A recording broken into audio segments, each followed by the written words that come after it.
बताएंगे आप लोग। जो बड़ा फंक्शन होता है मई वगैरह में, तो वो जो बड़े कूलर है उसको लगाने के अच्छा, एक बार चार्ज होने में कितना? और अब कितने टैंक लगता है उसमें।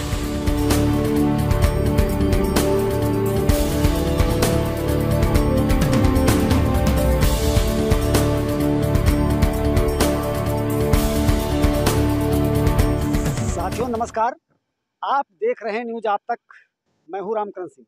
आज मैं कृषि विज्ञान केंद्र हैदरगढ़ में हूं और यहां पर एक ड्रोन द्वारा खेतों में छिड़काव का एक अच्छा सा संसाधन किसानों के मुहैया कराने का प्रयास कृषि विभाग द्वारा किया जा रहा है, जिसके बारे में मैं यहाँ डॉक्टर साहब मौजूद हैं, उनसे बात भी करूँगा और यहाँ की सारी स्थितियाँ हैं या जो भी संसाधन के द्वारा सुविधाएं हमें दी जा रही हैं उनके बारे में बात करने का प्रयास करता हूँ। यहाँ पर विभागीय टीम मौजूद है और मैं इसकी उपयुक्त जानकारी इन्हीं के माध्यम से किसानों तक पहुँचाने का प्रयास कर रहा हूँ। भाई साहब नमस्कार, मैं डॉक्टर शैलेश कुमार सिंह, वरिष्ठ वैज्ञानिक अध्यक्ष कृषि विज्ञान केंद्र में हूँ। और ये जो अभी आप देख रहे हैं ये ड्रोन कैमरा, और हमारे साथ श्री हरगोविंद सिंह जी भी हैं और साथ में अशोक सिंह हैं। काफ़ी किसान हैं हमारे कृषि विज्ञान केंद्र के वैज्ञानिक हैं, सभी किसान भाई। और खास से इंटीग्रल है, वहाँ के कुछ बच्चे भी आए हुए हैं इसका प्रशिक्षण लेने के लिए, देखने के लिए। देखिए किसान भाइयों, ये गरुणा एयरो स्पेस है, चेन्नई की एक कंपनी जो भारत सरकार के जो मानक हैं उसके अनुसार इसका निर्माण किया जा रहा है और ये कृषि विज्ञान केंद्रों पर दिया जा रहा है इनको। भारतीय कृषि अनुसंधान परिषद के सहयोग से काफ़ी कृषि विज्ञान केंद्रों ने लिया है इसको और अभी और कुछ कृषि विज्ञान केंद्रों पर भी दिया जा रहा है।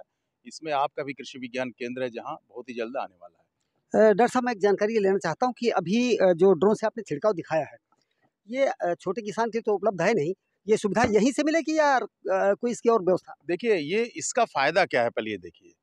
जहाँ हमारे किसान भाई 1 एकड़ खेत को स्प्रे करने में कई घंटे लगते थे, लेबर लगते थे, वो ये 1 एकड़ खेत का जो स्प्रे है सिर्फ 7 मिनट में, इनके द्वारा जो बताया जाता है, सिर्फ 7 से 8 मिनट में 1 एकड़ खेत में स्प्रे होता है।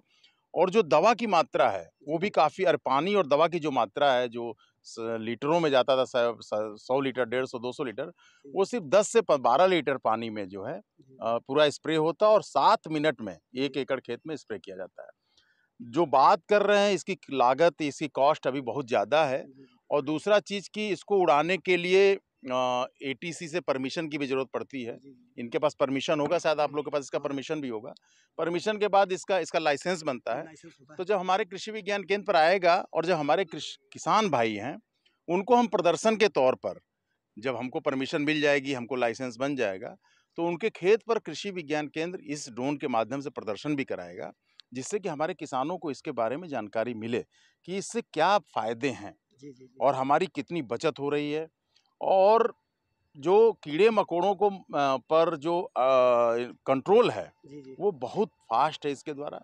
और हमारे किसान भाई अभी देख रहे थे जब इसका ड्रोन का जब डिस्प्ले हो रहा था खेत में, तो कितनी जल्दी ये जो है हमारा 1 एकड़ खेत को जो इसने स्प्रे किया दवा से, और फायदेमंद है। डॉक्टर साहब एक समस्या और है, यहाँ पर जो पराली की समस्या आ रही है, अधिकतम किसान खेतों में जला देते थे, इससे उसका जो अपविष्ट है नष्ट हो जाया करता था। इसके लिए कोई ऐसा प्रयोग नहीं हो रहा कि पराली खेत में ही खत्म हो जाए? और नहीं, देखिए ऐसा है कि हमारे किसान भाइयों को बहुत बताया गया और कई गाँवों में जो योजनाएं चली हैं फसल अवशेष प्रबंधन की, जिसमें हमारा कृषि विज्ञान केंद्र भी कर रहा कार्य और जिला भी कर रहा है। भारत सरकार और प्रदेश सरकार दोनों जुड़ी हुई हैं इसके करने के लिए, और किसानों को समय समय पर जागरूक भी किया जा रहा है। कई गाँव में हमने कार्यक्रम कराया और उसमें मशीनें काफ़ी आ गई हैं, जिसमें सुपर सीडर है, हैप्पी सीडर है, मल्चर है, एमबी प्लाऊ है, जीरो टिल सीड ड्रिल है। ये कई मशीनें ऐसी आ गई और काफ़ी किसानों के पास ये मशीनें हैं। सरकार ने ऐसा किया है कि एफपीओ के माध्यम से या कुछ किसान भाई कस्टम हायरिंग सेंटर के माध्यम से अपना मशीन खरीद लिए हैं, कस्टम हायरिंग सेंटर बना लिए हैं और किसानों को प्रोवाइड करा रहे हैं। तो उसके द्वारा जो है, जो आपने ये पैरा को काटा और उस मशीन के द्वारा सीधे वो पैरा को क्या करता, खेत में मिला देता पुआल को, और मिलाने के बाद सीधे जो है उसी में गेहूँ की बिजाई हो जाती है और जो हमारा पुआल है, जो पैरा, उसी में सड़ जाता है। जिससे हमारा ऑर्गेनिक कार्बन की बढ़ोतरी। देखिए किसान भाई, एक चीज़ मैं आपको बता दें, ऑर्गेनिक कार्बन क्या होता है? जहाँ हमारे खेत में ऑर्गेनिक कार्बन की मात्रा कम होगी, वहाँ हमारा खेत बंजर होता चला जाएगा, जीवाणुओं की संख्या कम होगी। जब जीवाणुओं की संख्या कम होगी तो फर्टिलिटी कम होगी। इसलिए हमें अपने खेत में ऑर्गेनिक मैटर को कैसे बढ़ाना है, चाहे वो पुआल को सड़ा के, चाहे ढैंचा हरी खाद को सड़ा के, या खेतों के जितने अवशेष हैं उसको सड़ाकर ही आप अपने ऑर्गेनिक कार्बन को बढ़ा सकते हैं। आग लगाते हैं, आपके जो खेतों में शत्रु कीट हैं, उनसे कहीं ज़्यादा खेतों में हमारे मित्र कीट हैं, जो हमारे भोजन को पौधों तक पहुँचाते हैं, वो भी मर जाते हैं। इसलिए आप आग तो बिल्कुल मत लगाइए। आप मशीनों कृषि विज्ञान केंद्र से संपर्क करिए, यहाँ हैप्पी सीडर है, मल्चर है, जीरो टिल सीड ड्रिल है, आरएमबी प्लाऊ है, आप ले जाइए और लेकर अपनी खेती करिए। तो अभी आप देख रहे थे डॉक्टर साहब के द्वारा इस ड्रोन के द्वारा दवाएं अच्छी तरह से छिड़की जाएंगी, और वो भी 1 हेक्टेयर में मात्र 7 मिनट में। ये 1 एकड़ में। तो इस सुविधा का लाभ उठाएं और कृषि अनुसंधान केंद्र तक संपर्क करिए। अनेक जानकारियों के लिए कृषि विज्ञान केंद्र हैदराबाद संपर्क करिए। ज़्यादातर जानकारी आपको यहाँ से मिल जाएगी। बहुत बहुत धन्यवाद आप सभी का। नमस्कार।